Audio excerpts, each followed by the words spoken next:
बिस्मिल्लाहिर्रहमानिर्रहीम। अल्लाहुम्मा सल्ली अला मुहम्मद व अला आले मुहम्मद व बारिक वसल्लम वसल्लम अलैहि। लखां करोड़ां दरूद सोने कमली वाले आका हज़रत मुहम्मद अरबी सल्लल्लाहु अलैहि वसल्लम थे, आप दी हाल ते आप दे सहाबा थे। मेरा नाम जी डॉक्टर गज़नफ़र बुखारी है, पंजाब पाकिस्तान तो।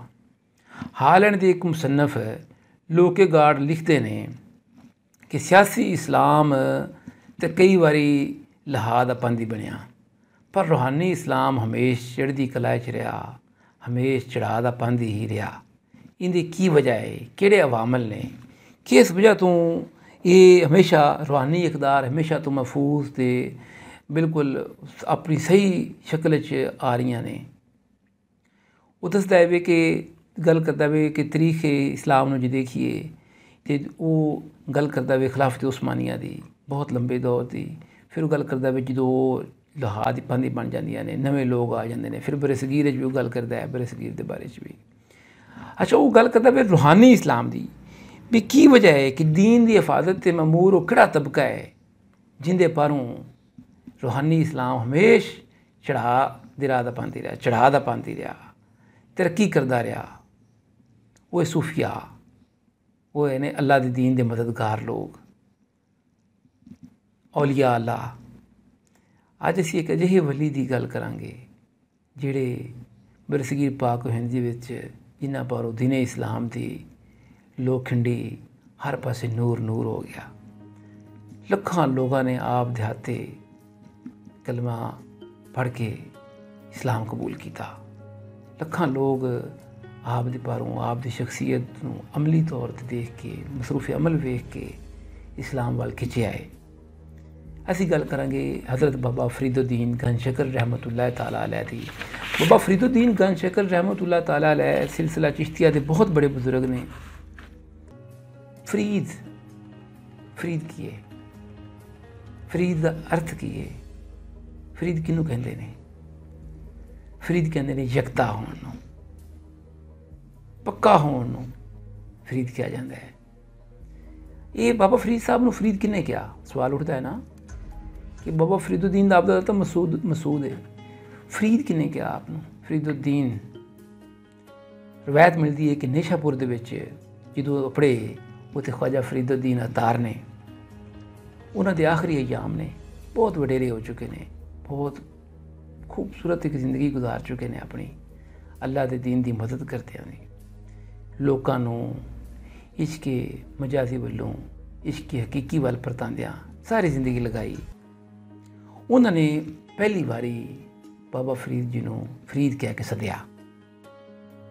आपने कहा फरीद, तो फिर आपने कहा कि फरीदुद्दीन मतलब दीन दे विच यकता।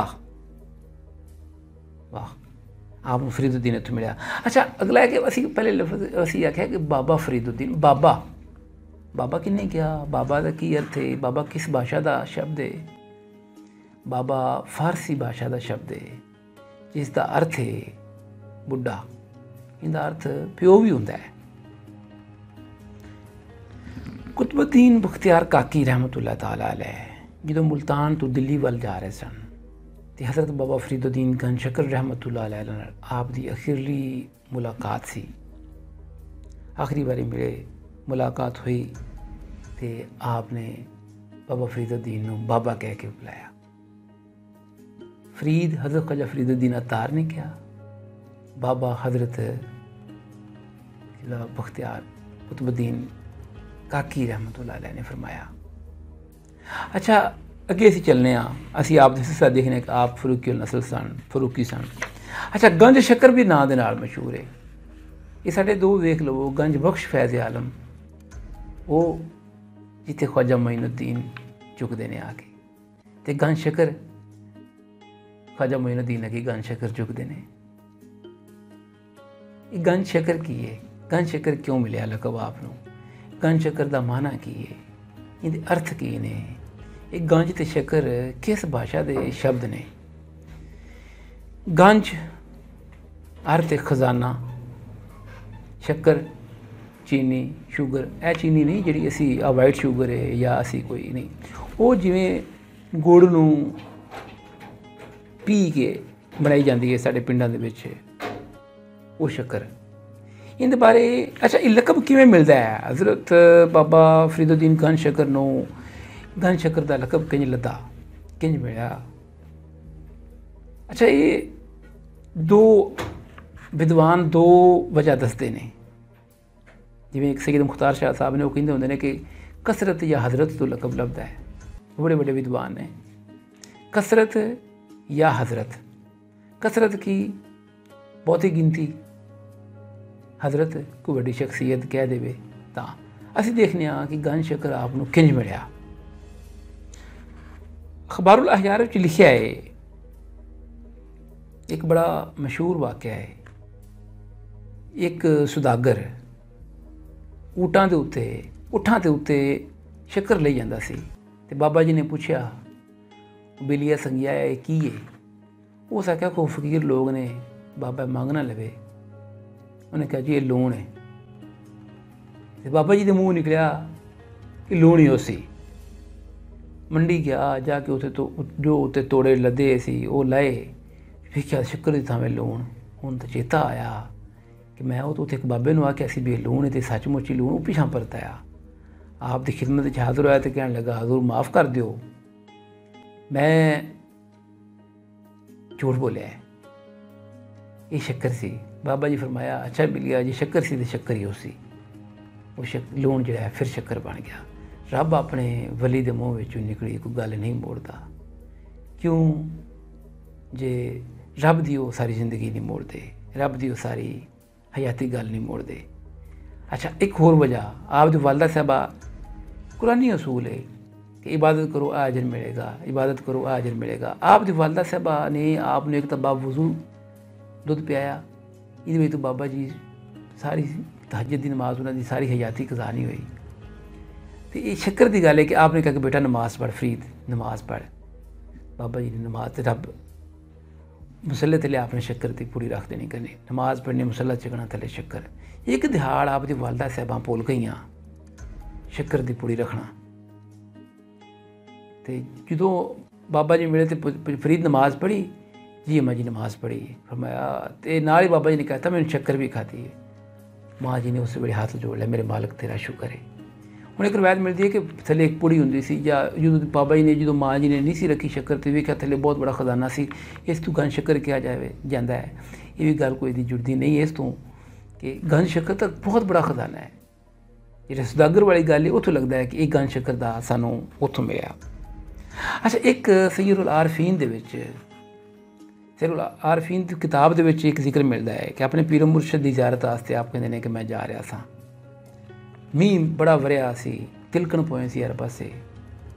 ਮੇਰਾ ਪੈਰ ਤਿਲਕਿਆ ਅਤੇ ਮੈਂ ਡਿੱਗਾ ਅਤੇ ਮੇਰੇ ਮੂੰਹ ਦੇ ਵਿੱਚ ਕੁਝ ਚਿੱਕੜ ਜਿਹੜਾ ਨਾ ਚਿੱਕੜ ਪੈ ਗਿਆ ਥੋੜ੍ਹਾ ਜਿਹਾ।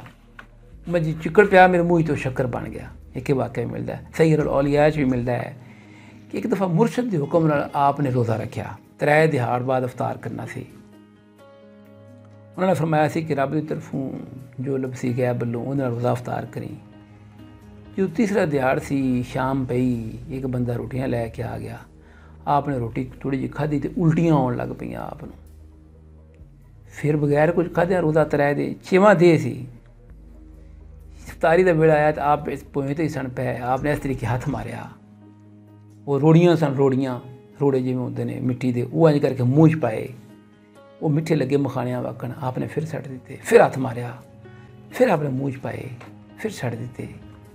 ਤੀਜੀ ਵਾਰੀ ਜਦੋਂ ਹੱਥ ਮਾਰ ਕੇ ਆਪ ਨੇ ਵੇਖਿਆ ਉਹ ਫਿਰ ਉਸੇ ਤਰ੍ਹਾਂ ਮਿੱਠੇ। ਅਤੇ ਆਪ ਨੂੰ ਪਤਾ ਆਪ ਨੇ ਫਰਮਾਇਆ ਵੀ ਇਹ ਜਿਹੜੇ ਪੀਰਾਂ ਫਰਮਾਇਆ ਸੀ ਬਜ਼ੁਰਗਾਂ, ਇਹ ਗੈਬ ਦੀ ਤਰਫੋਂ ਮੈਨੂੰ ਉਹ ਮਿਲ ਰਿਹਾ।